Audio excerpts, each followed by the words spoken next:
In just a moment, CBS will present its weekly program of the world's outstanding thrillers, Suspense. Before we begin, the producer feels it incumbent upon him to reply herewith to the many inquiries concerning the solution of last week's story of the woman on the telephone called Sorry, Wrong Number.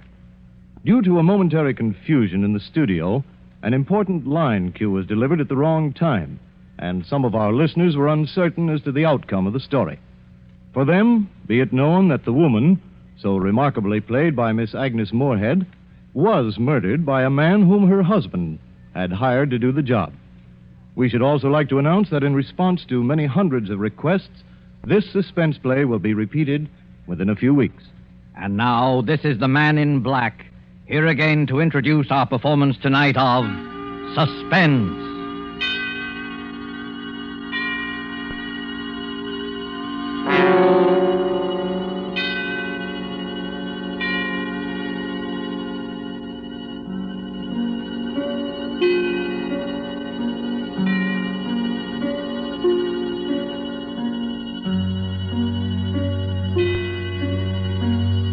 Our stars this evening are two distinguished gentlemen from the Hollywood sound stages, Mr. Donald Crisp and Mr. John Loder. Mr. Crisp and Mr. Loder are here to enact for us a strange and startling drama in which they, in the interest of justice, made use of an unusual method to wring a confession of guilt from a criminal. The story is by Rupert Croft-Cooke and is called Banquo's Chair. And so with Banquo's Chair and the performances of Donald Crisp as Sir William Brent and John Loder as Arthur Grange, Sir William's friend who relates the story to us, we again hope to keep you in suspense.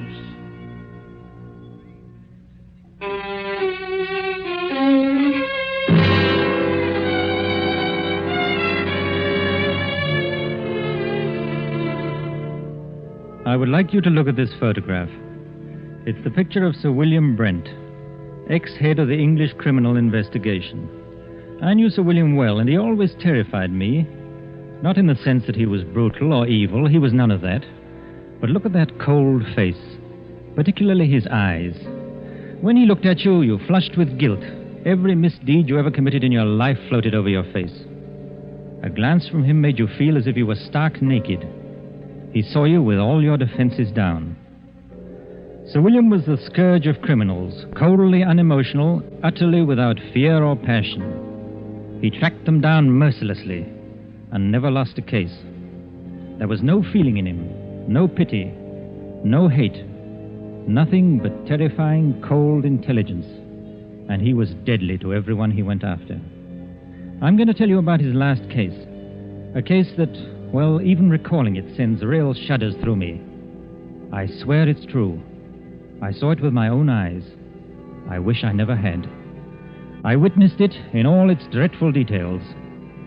One night at the club, about 11 o'clock, a boy came up to me. Telegram for you, sir. I ripped open the envelope and read the telegram.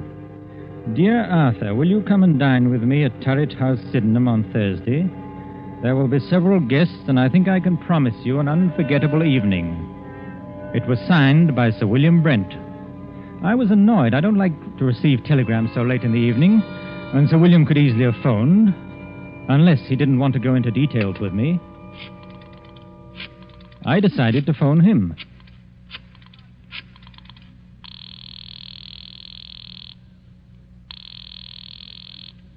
Hello? Hello? This is Arthur Grange calling. Yes, I know. Did you receive my telegram? Yes, Sir William. What's all the mystery about? Well, I'll tell you about it on Thursday. Are you coming? Yes, I'll be there. Very good. I particularly want you to be there. You sound so mysterious, I'm thinking of coming armed or bringing several bodyguards. No, it won't be necessary to bring any bodyguards. But you'd better come armed. Well armed. Yes, bring a revolver. Good night.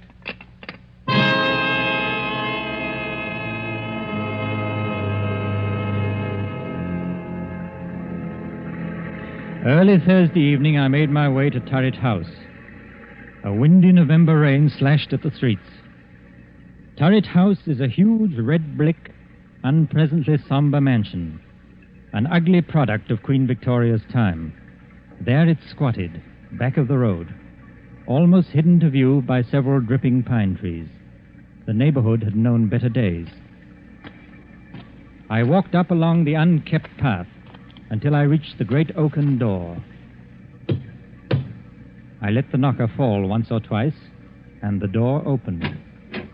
Good evening, Mr. Grange. I was waiting for you. Hello, Lane. Nasty night, sir, isn't it? It's not much warmer in here. There's a fire in the dining room, sir. Whatever made Sir William move into this drafty dungeon? Oh, we haven't moved in, sir. It's only temporary. Sir William just rented it. We still live in the West End. Oh, I see. Have any of the other guests arrived? Yes, Mr. Grange. Miss Stone is here. Miss Stone? Yes, the mystery writer. This way, Mr. Grange. I'll show you to the dining room. Sir William will be down shortly. Oh, hello. I'm Roberta Stone. How'd you do? I'm Arthur Grange, an old friend of Sir William's. Yes, I know. I've read some of your mystery stories and enjoyed them very much. Thank you, Mr. Grange. Just what is going on here tonight? I don't know. Sir William sounded awfully mysterious. But then, I've known Sir William for a long time. He never lets anyone down. If anything, he understates. I know. He told me to come armed. He told me the same thing. Here's my gun. I must admit, I've never fired it in my life. Well, this house is certainly a proper background for anything unpleasant. It's already been the scene of a crime. Oh? What crime? Murder. A particularly unpleasant one. Really? I must say the murderer couldn't have picked a more ideal spot. Isn't it a fact? You know, I once wrote a story of... Good evening, Roberta. Yeah. Arthur. I'm glad you're both on time. Hello, Sir William. Hello. A nice apartment you have here. A sort of mausoleum and dining room combined. You're a bit afraid, aren't you? Of course not. Why should I be? Your eyes give you away. What's all this about? You invite us to this godforsaken dungeon and tell us to come armed? Don't be upset, Arthur. I'm sure you'll come out of this all right. You mean we may be in some danger? Naturally, I wouldn't tell you to come armed otherwise. Who is this other guest, Sir William? There are 2 more guests. But first we'll have a drink, and then I'll tell you both all about it. Lane. Yes, Sir William? Will you serve the drinks? Yes, sir. Now, I'll tell you what's going to happen tonight. This house, Turret House, was the scene of the Sydenham murder. A very famous case. Yes, I know about it. That's right. No offense, old man, but wasn't it the only case you never solved? You're wrong, Arthur. I solved the Sydenham case, but I couldn't bring the criminal to justice because of insufficient evidence. You mean you knew who the murderer was? Oh, yes, of course. It was the nephew. The police knew it, too. Then why in the world didn't you bring the case to a conclusion? Because the nephew had an absolute and unimpeachable alibi. To have arrested him would have meant a waste of time and money and a release in the end. Besides, according to English law, a man discharged can never be arrested again on the same murder charge. Well, this is all very fascinating. Has it anything to do with our being here tonight? Yes, Roberta, it has. In a short while, the nephew, John Bedford, will be here to dine with us. And, oh yes, the victim, Miss Ferguson. What? Well, wait. You mean Miss Ferguson wasn't actually murdered? Miss Ferguson is quite dead. Has been dead these 2 years. You mean you're going to have the body of Miss Ferguson here at dinner? Oh, this is a little too much. If you'll excuse me, I'll dine elsewhere tonight. Not so fast, Roberta. Perhaps you'd better wait until you hear the rest of the story. This promises to be a very gay dinner. Oh, yes. Now, as you both know, I've never lost a case, except the Sydenham murder, which will be finished tonight. Now, I'm an egotist. I don't believe there's a criminal in all England that can outwit me. As a matter of fact, I've resigned from the criminal investigation for the sole reason of trapping Mr. John Bedford. It's hard to believe. Well, I told you I was an egotist. No criminal has beaten me yet, and no one ever will. You have an awful lot of patience. Infinite patience. I devoted 2 years to this case, and now that my moment of triumph has arrived, I wanted to have some witnesses. A writer who will record the event, and an admirer who will applaud with awe the trickiness of my scheme. Well, if it's as gruesome as I think it is, I won't be here to watch it. Oh, yes, you will. Horror has a way of fascinating and hypnotizing people. Besides, Arthur, you'd be ashamed to run out now. I'll stay, of course. So will I. Good. Now, before I tell you my scheme, let me first acquaint you with the details of the murder. Exactly 2 years ago tonight, Hold Miss Ferguson.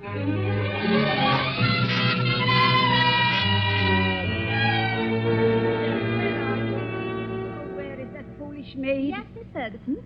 Why don't you answer when I call? I was in the kitchen, ma'am. It's after 10 o'clock. You should be on your way home. I was just about to leave. Has my nephew called? No, ma'am. Mr. Bedford hasn't called since yesterday. I told him he couldn't come in, just like you said. I don't ever want to see him again. He's no good. He's an evil man who will come to an evil end.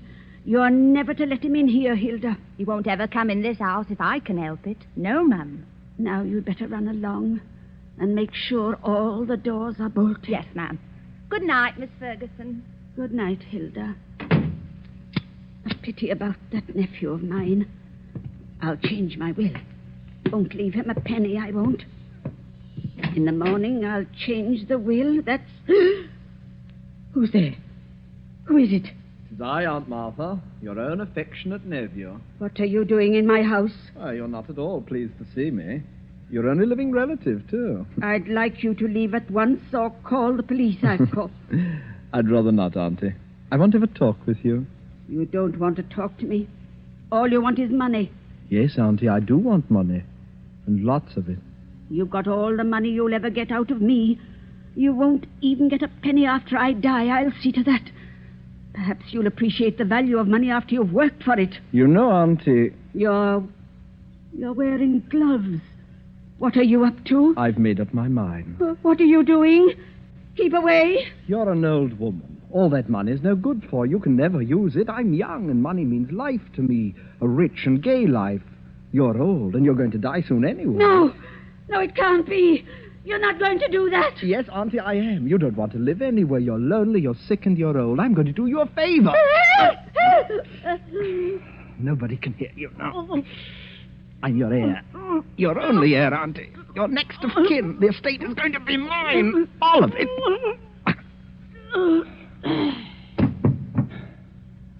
Now, don't you worry, Auntie.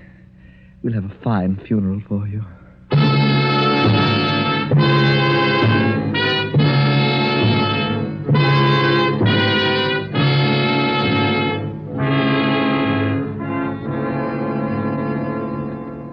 Pretty much the way old Miss Ferguson was murdered. Oh, how ghastly. Hilda found the body the next morning. I immediately went to work on the case. All the evidence pointed to John Bedford. Everyone believed he committed the crime. He almost admitted it himself. I had him brought to my office for questioning. Oh, hello, Bedford. Come in. Thank you, sir. How'd you do, Sir William? Cigarette? Oh, thank you. Well, how does it feel to kill your own aunt? May I have a light, please? Yes, of course. Thank you. I wouldn't know, Sir William. You see, I never killed anyone. Have you? I have, Mr. Bedford. And I've sent quite a few to the gallows. Yes, so I understand. What was your relationship to Miss Ferguson? She was my aunt. Don't be flippant. Flippancy only proves your guilt. Well, to tell you the truth, sir, my aunt didn't like me. She thought I was a spendthrift and a useless parasite, and she was quite right. Would you mind telling me where you were the night your aunt was murdered? Oh, not at all. In jail. I had drunk a little too much and gotten into a bit of a tiff with someone, that's all.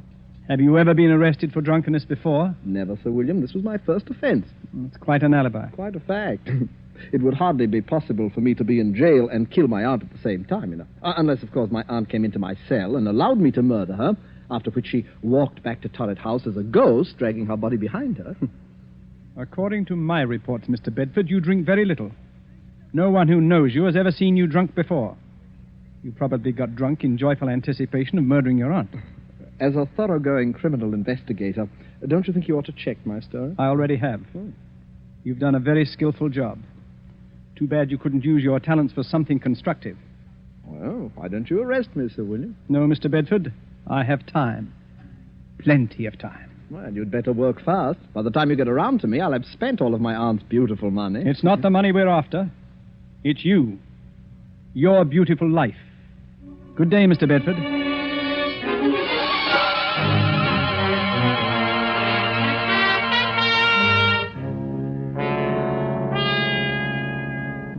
That's how matters stood. I refuse to let any of my men arrest him. But how in the world could he have murdered his aunt while he was in jail? Perhaps he bribed the prison guard to let him out for an hour. Yes, Roberta, I believe he did. Unfortunately, the guard died of pneumonia soon afterwards, which left us no further source of evidence. As far as I can see at the moment, Sir William, you haven't a leg to stand on.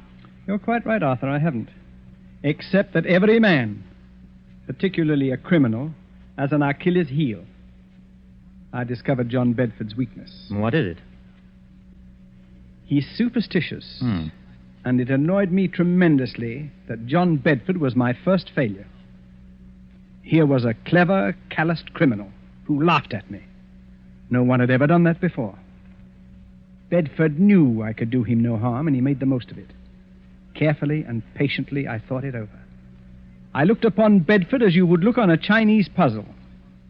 There is no such thing as an impregnable defense. A few months later, I went to visit Bedford.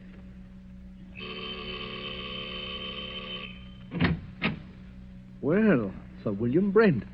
What a surprise. Won't you come in, please? Thank you, Mr. Bedford. Well, I'm honored to have the great Sir William Brent pay me a visit. You're not after any more clues, I hope. It gets rather tedious, you know. No, not at all. I know when I'm licked. Well, I don't want to appear smug, sir, but everyone has his Waterloo. Would you have a drink? No, thanks. I suppose you're curious about why I came here. Well, I'd hardly imagine it was a friendly visit. On the contrary, it is. You see, I admire brilliant people, no matter what their calling. Oh, you're very flattering, Sir William. I've resigned from the criminal investigation. I'm a private citizen now. Yes, I've heard about that. Most people misunderstand me. It wasn't my love for justice that made me pursue my profession with such tenacity and... Success? With the sole exception of your case, of course. It was a game of skill to me. My wits against all comers. I lost in your case. But then we've all got to lose sometime, haven't we? I don't believe you, Sir William. You're still out to get me. Well, there isn't much of a chance, is there? I'm afraid not, Sir William. I've kept out of trouble so far. Knock wood. That's an odd habit for a man like you, knocking on wood. You're not superstitious, are you? Huh? Of course not. Just a habit since I was a child. I see. Well, now to the reason for my visit.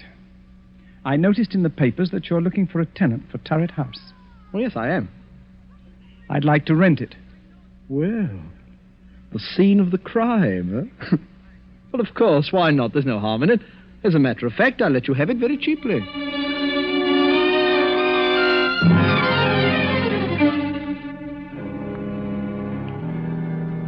And that's how I rented this house.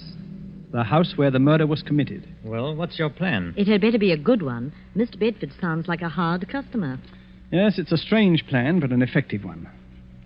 I saw Bedford frequently. Our acquaintance blossomed into a kind of friendship, an armed friendship, of course. He knew I was out to get him, and I wanted him to know that. He's vain, very vain. And this game intrigued him. I also learned that he was very superstitious, although he denied it vigorously.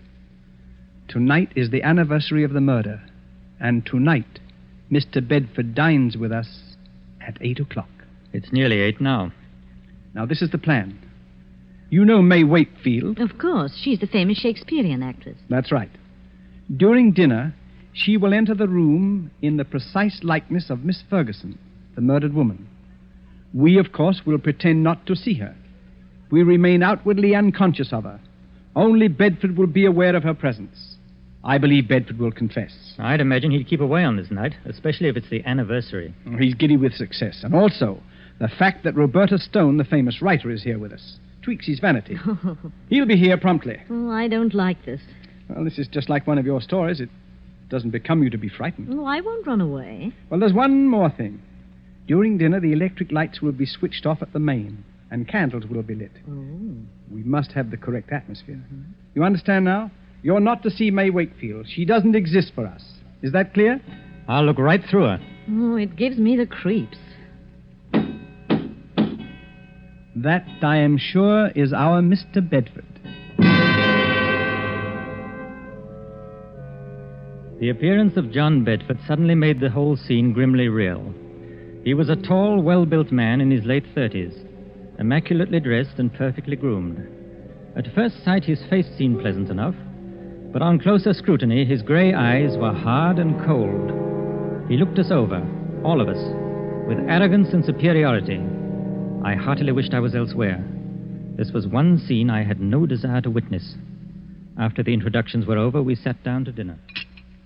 Is it still nasty outside, Mr. Bedford? Yes, and getting worse. Looks like we're in for a few days of this. Too bad. I was going to do some riding tomorrow. The soup is excellent. Yes, your cook should be congratulated, son. The soup's a masterpiece. Poor Alice. She's been my cook for 20 years. But she's given me notice, absolutely refuses to stay here, says this house is haunted. So? Roberta, this might make an interesting story for you. Yes, Sir William. You should speak to her. Alice swears that she has seen the figure of an elderly lady with finger marks on her throat walking about this house. Oh, come now, Sir William. This is too good. Such an obvious attempt to frighten me. Sir William is convinced that I murdered my aunt. Please, Sir William, a little more subtlety. Surely I deserve it. Perhaps the cook did see the figure. As you very well know, Mr. Bedford, I don't believe in ghosts, and I'm sure my cook never saw this elderly figure. It's all in her mind. Well, I'm afraid your little attempt didn't work, sir, but I must admire your graceful admittance of its failure. Yes, I suppose I'd better give up, shouldn't I? Oh, no, never give up. If at first you don't succeed, you know. Do you live very far from here, Mr. Bedford? Thank you, Miss Stone, but there's no need to change the topic. I hope you find this game as amusing as I do. I'm sorry, Mr. Bedford, but this isn't my idea of pleasant dinner conversation. Oh, we'll talk of pleasant things then. I saw a very exciting play last night. Excuse me a moment. It's really fearfully hot in here. Do you mind if we get a little air, please? Oh, I'm sorry. It is rather warm. Lane, open one of the windows, please. Yes, sir. Awful weather, isn't it? Yes. I don't know how we're going to get home, really. It's a bad month of the year. I'd intended to go to the Riviera for... What's the matter? Honest. Lane, what on earth is wrong with the lights? I don't know, sir. Well, don't stand there. Light the candles. We can't sit here in the darkness. And get the chauffeur. He knows something about electric lights. I'll call the chauffeur right away, sir. I'm terribly sorry about this. We've had trouble with the wiring before. The chauffeur will have it fixed in a few moments. Now, let's get on with our dinner. If this is one of your tricks, Sir William, Oh, have some more wine, Mr. Bedford. It was a tense and terrible moment. I looked at Roberta. She was pale and frightened. Bedford, for all his poise, was uneasy. He didn't know whether Sir William was planning anything or whether this was really an accident. My heart was pounding away, and my palms were moist with perspiration. Only Sir William appeared cool. There was not a trace of emotion in his face. Oh, Mr. Bedford, you were saying about visiting the Riviera. Yeah? It's quite a change from England at this time of year. Well, I suppose I'll make the trip next month, but What's the matter, Mr. Bedford? Nothing at all. I wish we could have some light. Rather difficult to see. Yes, I'm terribly sorry this had to happen just at dinner. Have a little more wine, Mr. Bedford. Yes, thank you. The figure of a woman had entered the room. She had come in silently, like a ghost. We all saw her, but not one of us moved or made a sign of recognition. In the dim candlelight, she looked ghostly and unreal. Bedford looked at all of us to see if we also had seen the figure, but we ate our dinner grimly. He looked again, then shook his head and gulped more wine. Don't any of you see anything? See what, Mr. Bedford? It's another one of your tricks. Can't any of you see her? What's got into you, Bedford? It's my aunt. My aunt. Perhaps you've had too much to drink. Huh? Your aunt's dead, Mr. Bedford. You're not seeing ghosts, I hope. Perhaps I drank too much. Yes, of course. She's coming toward me. Now, calm yourself. I've never seen you like this. What? There's no one else here. Do you see anyone, Roberta? No, Sir William. I don't either. I'm leaving. I can't make you out, Bedford. You don't seem to be drunk. You're not wearing your gloves today, John. She's real. Can't any of you see her? Can't you hear her? What's come over you, Bedford? I'm leaving here. She's at the door. She won't let me out now. I'm an old woman. Money is no good for me. I'm lonely, John. I'm lonely. Let me fly on mouth out of my way. There's no one in your way, Bedford. Come, sit down. Get away from that door. I'll murder you again. You hear me, Aunt Mother? I'll murder you again, you old witch. I'll murder you again. All right, switch on the lights. Now, Officer Graham. Come along. What? Arrest him. You've heard the confession. Put the handcuffs on him. I've got him, sir. Heavens. Oh, I have never seen anything so horrible. Well, Bedford, it seems that I've finally caught up with you. I'll kill her again. I'll kill her again. That wasn't your aunt. It was May Wakefield, the actress. I'll kill her again. I'll kill her again. Take him away, Graham. He's in a state of shock. Well, shall we continue with our dinner? I hope you're fully satisfied, Sir William. Quite. It's been a long job, but it has ended as I knew it would. I'm most grateful to you both for your help. I thought it was a pretty grim affair. Oh, your methods repel me. But I suppose you know your job. May Wakefield certainly knew hers. That was the finest piece of acting I've ever seen. Her makeup was incredibly good. We must congratulate her. She's probably gone to her room. Lane. Yes, sir. Please call Miss Wakefield. Miss Wakefield, sir? Yes, the lady who's been assisting us this evening. Well, I'll look for her, sir. Yes, tell her to come down and join us. We have a fine dinner waiting for her. Excuse me, sir. But this telegram came a little while ago. I didn't want to disturb you during dinner. Oh, yes, let me have it.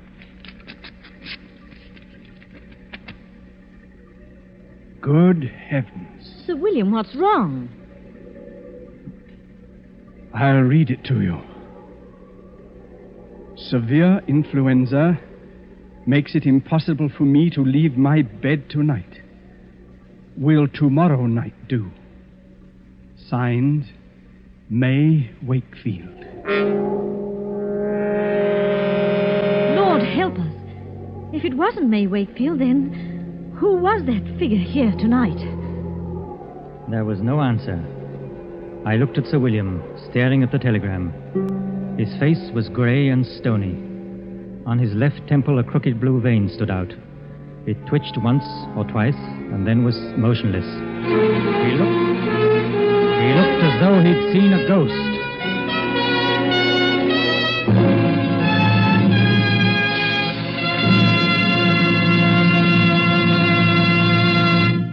And so closes Banquo's Chair, starring Donald Crisp and John Loder. Tonight's tale of Suspense. Now you may want to make a note of a change of time in these programs. Beginning next Tuesday, Suspense will be heard a half hour later, or 10 to 10:30 Eastern War Time.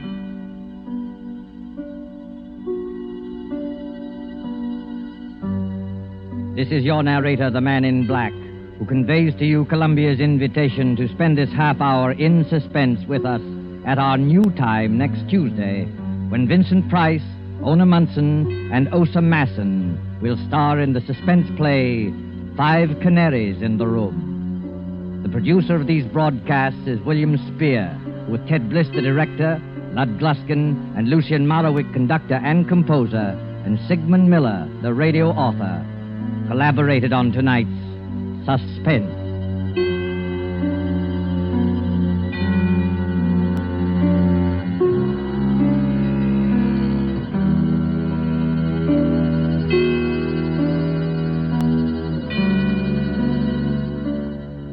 This is CBS, the Columbia Broadcasting System.